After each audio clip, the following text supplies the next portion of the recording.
Hey, so we are starting a brand new hip pocket training.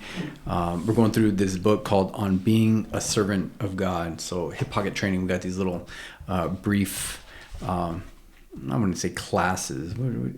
Yeah, kind of vignettes, maybe. Yeah, little vignettes. So just these little, I don't know why I asked the officer. I already got handled with that before, right? So yeah, this is more your role. Yeah. So I mean, literally, it's about ministry. So well, and that's what I wanted to read about. So this whole thing on being a servant of God, and I love it because he's got two books. He's got one that's on being a leader for God or a leader of God, and then he's got one on being a servant of God. And I'll tell you what, this one is better than the one on being a leader of God, although that one's still really good. But to what you just said, Jonesy, this is what he says.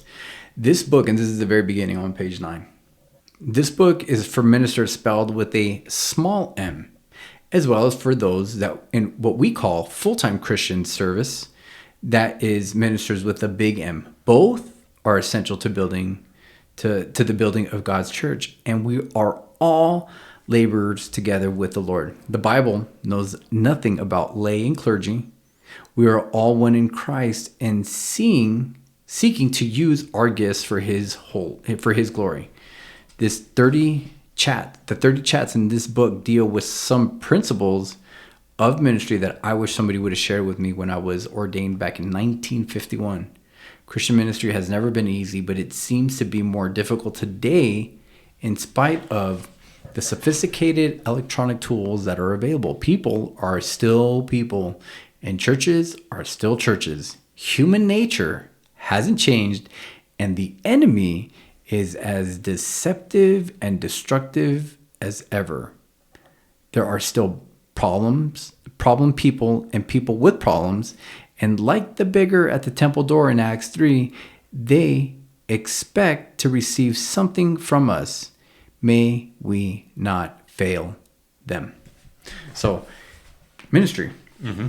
Ministry is, I will say this, ministry is tough. Sometimes people will be like, oh yeah, ministry is tough. And what makes ministry tough is people and like some people will like laugh about it in tongue in cheek. And that's heartbreaking because that's what we're supposed to do in general, period. It's supposed to be a shepherd. Yeah, exactly. So, and this shepherd's supposed to smell like sheep. So that's like a horrible thing. I get what people are saying, so I'm not trying to be too critical, but it is tough. It's absolutely tough. And so, like, I love what Warren Wiersbe said, because he's like, hey, I wish I would have had this handed out to me, years when I started ministering. I've heard Chuck Swindoll, give speeches I haven't heard, but just the recordings, having to give speeches at seminaries, and he's like, this is what you're not learning at seminary. And he like tells all this stuff that he's gone through in ministry. And he's like, yeah, just give you a heads up. Right. So that's what this book is. This book gives us lots of, and I love the first chapter, although it's not titled, I titled it the principles. Mm-hmm. So what do you have? You've been reading through it. What do you got? I mean, I like that he kind of lays it out here, what ministry is all about. And it's 4 things that you can easily get wrapped up in the weeds on things and kind of forget parts of them. So getting the right resources, and he's defining his divine resources, mm-hmm. right? Not necessarily our own works and what we can produce by ourselves, but what God is providing. Seeing the human needs compassionately. So when you notice a need, having compassion on that person, mm-hmm. And then becoming a channel for God's mighty resources so that God alone is glorified is the 4 things. It's on like page 13, I believe, that he's kind of laying out. And I mean, think about it, like how many times do we run across folks that have problems and it's like, I have no idea how to help. Well, I bet there's a way. Mm-hmm. Just because I'm not thinking of it doesn't mean that there isn't a way that God can affect this situation. Or like how many times are we driving in the Walmart parking lot and there's someone begging for money there. Yeah. They're like, ooh, I think I see something over this way. Yeah, I'm running late for work. I can't stop. That whole Good Samaritan, though. Yeah, exactly. Yeah, 100%. So, just having compassion, knowing that people are people. They're going to have the same issues that you have. And if you were in their shoes, you'd probably want someone to stop and help you as well. Yeah, because here you are, like, right, you're an officer in the military, right? Your responsibility is to take care of the troops, right? And like in all aspects, not just mission oriented and all these other things, right? And same role applies to ministry. And look, we're talking about no matter what you're doing, no matter how you're, hey, like we got a small church that we have here, right? And guess what? Like you have always stepped up in any time of need. Like, oh shoot, okay, so somebody's out. So what do you guys need help with? How can you know what I mean? And just having that and doing it in a way that is obviously orderly. And I like what he says in 11, right? He says ministering for Jesus can be as uplifting and exciting as hang gliding. Or it can be as burdensome as boring as repeatedly rolling the same rock up the mountain as Sisyphus did in the Greek myth. No matter how difficult the work or how many times we feel like quitting, we can keep going and growing if we minister the way God tells us to do it in His Word. He admits it. He's like, I'm afraid I didn't have a clear vision of what Christian work was all about. He talks about these in page 12. He talks about methods are many and principles are few.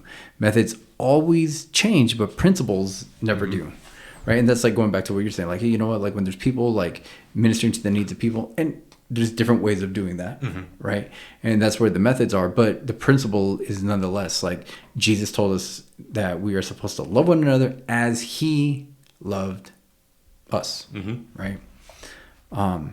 You had said this one part, becoming channels of God, or coming channels of God's mighty resources. Is that the one with the pilot? There's a good quote in here near the beginning from a Roman proverb. When the pilot does not know what port he is heading for, no wind is the right wind. Yeah. So if you don't know what God wants you to do, you can spin your wheels all you want to spin your wheels, but it's not necessarily going to put you in the right direction. Yeah, and so that's a big thing, right? And he's going to go through it in the book and get to it, right? It's like there's a difference. Just because there's a need that needs to be met, right, doesn't necessarily mean that it's your calling to go and do it, right? And having that understanding that, you know what, like you find out, like when I first started going to church and was getting plugged in, like, man, I started all over the place. Seriously, I was in children's ministry, high school ministry. I was playing drums and, you know what I mean? And then helping doing whatever. And like, it was just one of those things where it was like, hey, God, I don't know what it is that I'm supposed to be doing, but I just want to serve in whatever capacity. And it's like, all right, cool. Like, then do this. There was other things where it's like, hey, you know what? Do you want to do this? Like, nah, I don't feel called to that. You know what I mean? And it's important that we walk in what God has laid out for us, and knowing, guess what, like there are going to be difficulties that come within that. What other points did you highlight? Those were basically it, but I think one of the couple of things that stood out to highlight is like, hey, it's not our job to, in our own ability, solve every issue that we see. We can't do that. Yeah. But what we can do is we can use those gifts that God is sending, and we're supposed to be kind of like conductors of electricity, or like channeling this, not like weird new age channeling, but like, hey, resources come from God, cool, we're distributing it to where it needs to go, type of deal. So it's not that we're fixing every need by ourselves, but hey, we're just sending it to where it needs to go, right?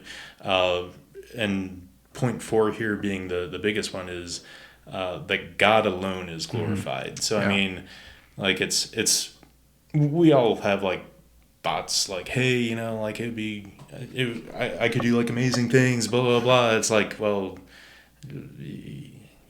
that's not bringing glory to God. That's bringing glory to you. Yeah. You want to glorify God because He's the only one worthy of glory. Yeah, and that's a good point. Like, you can't give what you don't have, right? And he uses the account from Acts chapter 3 where Peter and John are walking through the temple and they see that dude and they're like, hey, gold and silver we have none, but what we do have, right? And then they heal him, right? He said, but what I do have, I give you in the name of Jesus Christ of Nazareth, rise up and walk, right? And so it's like, hey, they didn't have gold, they didn't have silver, but what they did have, and that's the same thing with us. And I like what he says, like right after that point 4, he says, before you turn to the next chapter, ponder this definition of ministry and examine your own heart. Do you know God personally and the marvelous resources that are available through Jesus Christ? Are you concerned about the needs of others so that you see them and want to help them?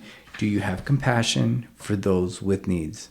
Are you willing to be the channels for God's glory? Ministry takes place when divine resources meet human needs through loving channels to the glory of God. And that's good. I wrote here, and I had gone through this book years ago. I did it with the children's ministry staff when I was leading the children's ministry staff, and I went through it years ago. And so I would like write like little notes and stuff like this. And I haven't highlighted anything new. Like everything in here was like, oh wow, it's pretty good. But it says, don't worry about giving more. Worry about giving what you have. Right. So that's it. That's chapter 1. That's it's a really, really good book. Highly recommend if you guys get an opportunity, read it. What are the points that you found beneficial and came across? And next week will be chapter 2. So yeah, it's a short read too. It's only like 140 pages, so easily do it in a night if you want. Yeah, absolutely. So hey, thanks for joining us. Love you guys. Let us know. Let us know if there's any way that we can pray for you. You can write it in the comment section. You can reach out to us and email us. We have all the links linked up. And hey, God bless you. Thanks for joining us.